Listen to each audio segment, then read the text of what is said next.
Mesdames et messieurs, c'est un grand plaisir pour nous d'avoir parmi nous ce matin Monsieur Younes Sekouri, ministre de l'Inclusion économique, de la petite entreprise, de l'emploi et des compétences du Royaume du Maroc. Je vous propose de l'accueillir sous vos applaudissements, s'il vous plaît.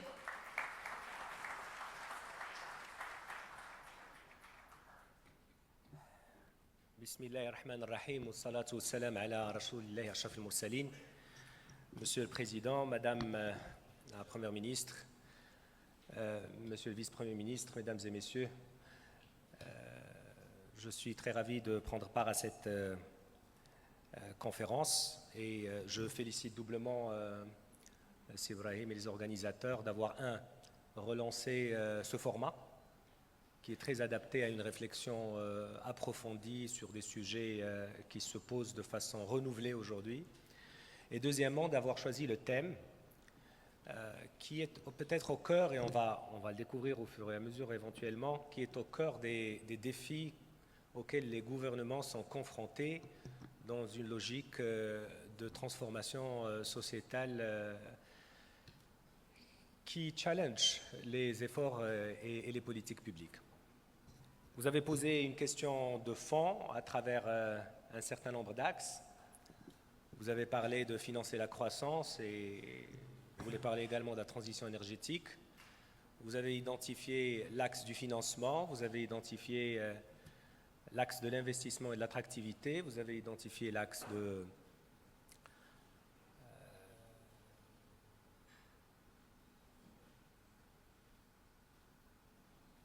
j'ai un trou de mémoire sur le troisième axe. Non, de l'infrastructure, effectivement. Et il y avait un quatrième axe qui était celui de l'industrie et de l'énergie et du commerce. Voilà. En tout cas, dépendamment, c'est un sujet qui peut être approché de plusieurs façons. Moi, je viens avec quelques questions que l'on se pose aujourd'hui quand on imagine les politiques publiques, et naturellement avec la réponse qui est de ce gouvernement aujourd'hui, et des insuffisances et du perfectionnement dont on doit, je dirais, faire preuve. La question fondamentale, quand on parle croissance, est naturellement croissance versus développement, et quid de l'inclusion, et qu'est-ce qu'elle apporte cette croissance? Nous avons vu l'effort qui a été fourni au sein du nouveau modèle de développement. Nous voyons les politiques gouvernementales, il y a toujours des difficultés à ce que la croissance réponde. Toujours, d'abord, est-ce qu'elle ait lieu, compte tenu des soubresauts de l'économie mondiale, et vous en avez parlé, Monsieur le Président, dans votre mot, mais également, une fois elle a lieu, comment elle se déploie, quelles sont les personnes qu'elle laisse de côté, et est-ce qu'elle agit profondément sur la topologie du pays et sur son infrastructure, je dirais, économique et sociale. Et nous sommes devant trois choix, globalement. Nous avons un choix d'une politique fiscale qui optimise les ressources, qui va chercher dans les niches qui n'auront pas été explorées jusque-là, parce que financer la croissance, c'est aussi financer l'inclusion qui découle des fractures que peut apporter la croissance. Et donc, le choix de la fiscalité, je pense que notre pays a été précurseur dans ce domaine-là, les assises fiscales, un plan qui est très clair et un effort important que l'on retrouve ces 2 dernières années, malgré une croissance qui n'a pas été forcément celle que nous aurions souhaité. D'ailleurs, c'est dans le monde entier. Après, nous poserons la question, que doivent financer les ressources publiques? Parce que collecter, c'est un sujet, et allouer est un autre sujet. Est-ce que ces ressources, est-ce qu'elles devraient financer l'État social, la paix sociale, qui est l'un des piliers d'une croissance durable, d'un cadre macroéconomique stable et d'une stabilité politique, tout simplement? Est-ce qu'elle doit financer l'infrastructure, les investissements, les choix économiques? Et donc, ce trade-off, cet arbitrage, est le boulot, le job d'un gouvernement. toujours dans le financement, est-ce qu'il ne faut pas recourir à la dette aussi, en partie, pour pouvoir financer des ambitions importantes? Beaucoup de pays, dans leur modèle, ont choisi aussi un recours modéré à la dette qui s'explique, se justifie. Ce n'est pas ce que je défends personnellement, mais je vous dis, c'est une option sur la table.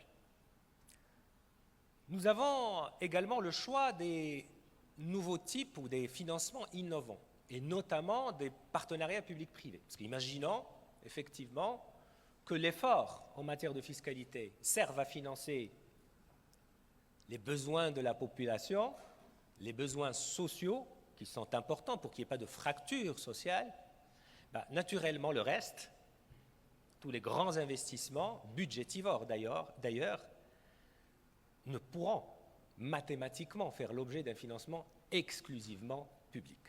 Et donc, dans la théorie du financement de la croissance, il s'agit de mettre sur la table l'ensemble des options. Je suis peut-être réducteur, nos spécialistes vous diront plus, mais je voulais juste illustrer la question de la décision politique et du choix politique à faire.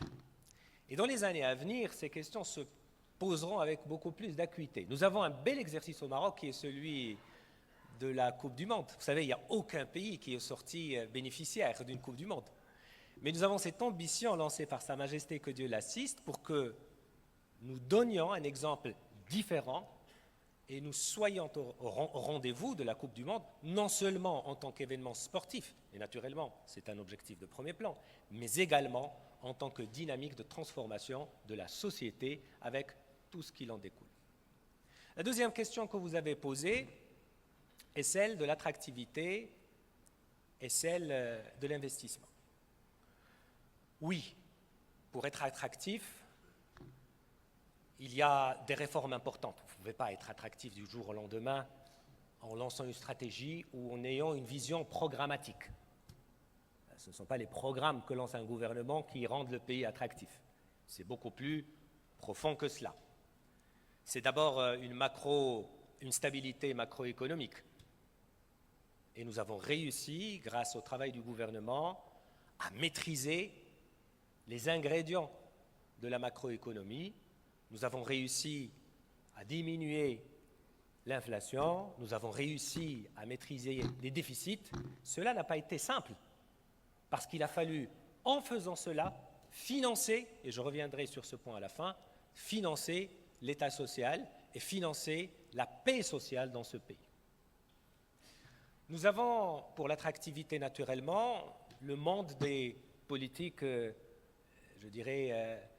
des incentives. Nous avons monté, nous avons pu sortir une charte de l'investissement. Elle est relativement jeune dans son exercice, mais nous l'avons parachevée tout dernièrement avec la composante qui manquait, qui était celle de la très petite et moyenne entreprise. C'est dire que nous orientons l'effort d'appui et de soutien à l'investissement aux IDE par la force des choses, mais également aux très petites et moyennes entreprises qui ne sont pas forcément des FDIs.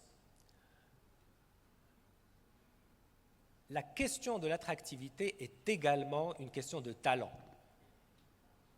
est une question également de process, de capital immatériel dans le pays, est une question de justice. C'est aussi une question de fluidité de l'administration. C'est aussi une question de diminution ou d'éradication de la corruption. C'est tout cela à la fois. Je pense que nous avons quelque chose dans ce pays. Nous avons d'abord une vision de Sa Majesté, nous avons une action du gouvernement et nous avons une pleine conscience des acteurs. Par la force des choses, il y a énormément de sujets sur lesquels nous avons encore besoin de faire des efforts et c'est l'objet de la compétition politique parce que la beauté dans le processus, c'est qu'il y a une compétition qui alimente les alternatives et les choix pour pouvoir faire avancer le pays. La question des infrastructures est importante et là je vais faire le lien avec l'énergie. Les investissements attendus pour la transition énergétique que nous avons enclenchés entre autres à travers une offre hydrogène, nous avons des objectifs de multiplier par 3 et par 5 les investissements dans le réseau et les investissements dans les infrastructures. Multiplier par 3 et par 5 est un effort colossal. Les emplois attendus sont de l'ordre de 400 000. Mais au-delà des emplois attendus, c'est un mode de fonctionnement de la société qui est attendu. C'est le fait de rentrer dans une nouvelle économie qui est attendue. Elle ne se fait pas que par le digital, elle se fait aussi par les énergies propres.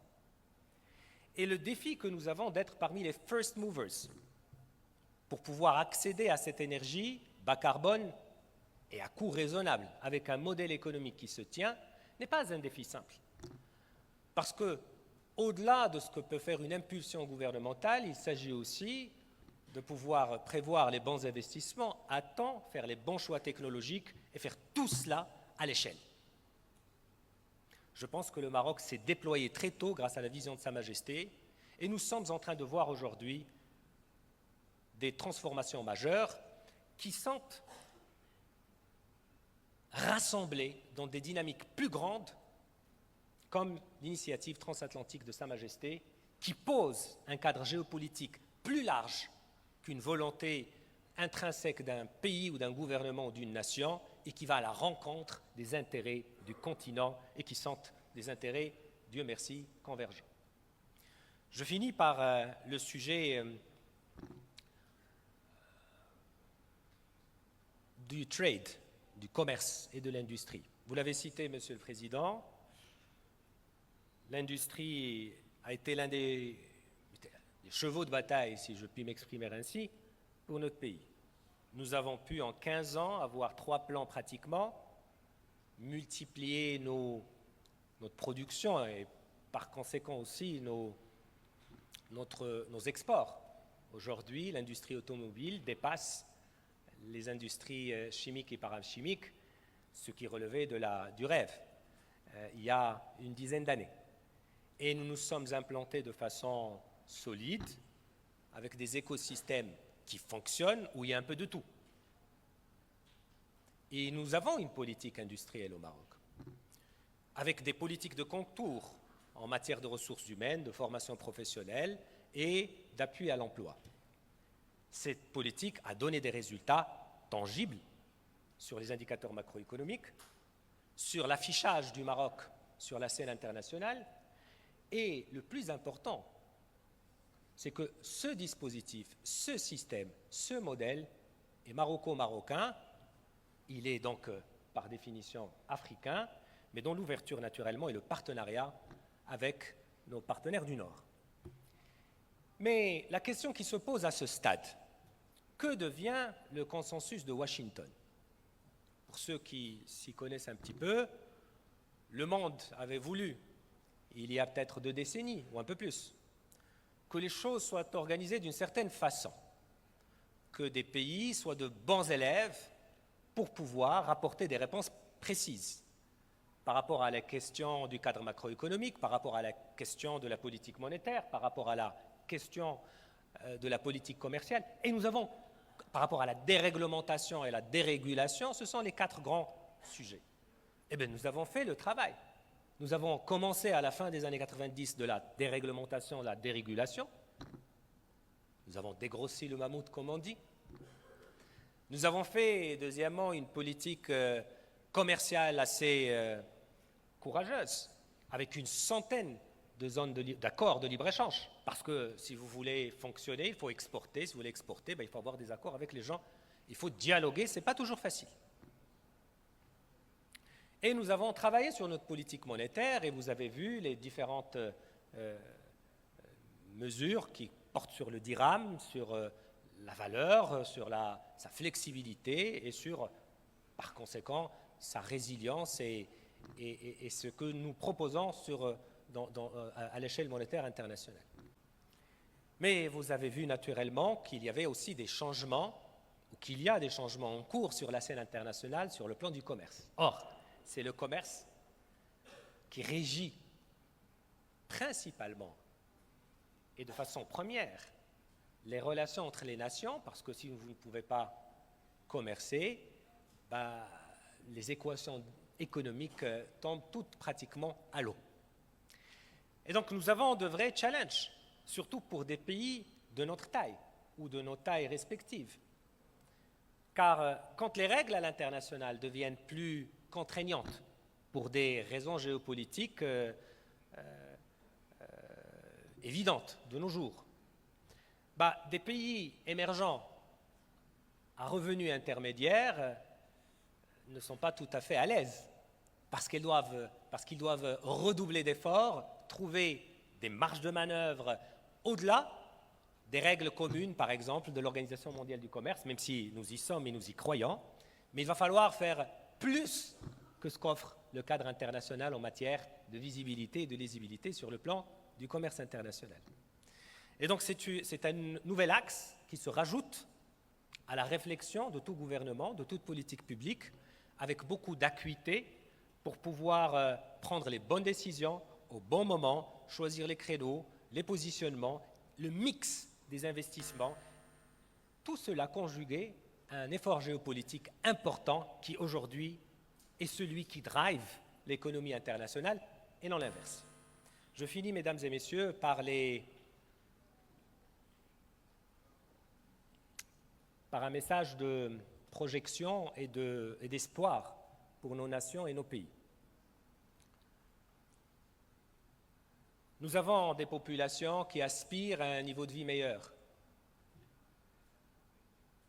Pour la nôtre, par exemple, un pays très dynamique qui fait face aux crises internationales, qui fait face aux défis qui se posent pour le développement, pour la croissance, nous retrouvons forcément des histoires pas toujours très sympathiques, pas toujours très agréables sur le plan humain.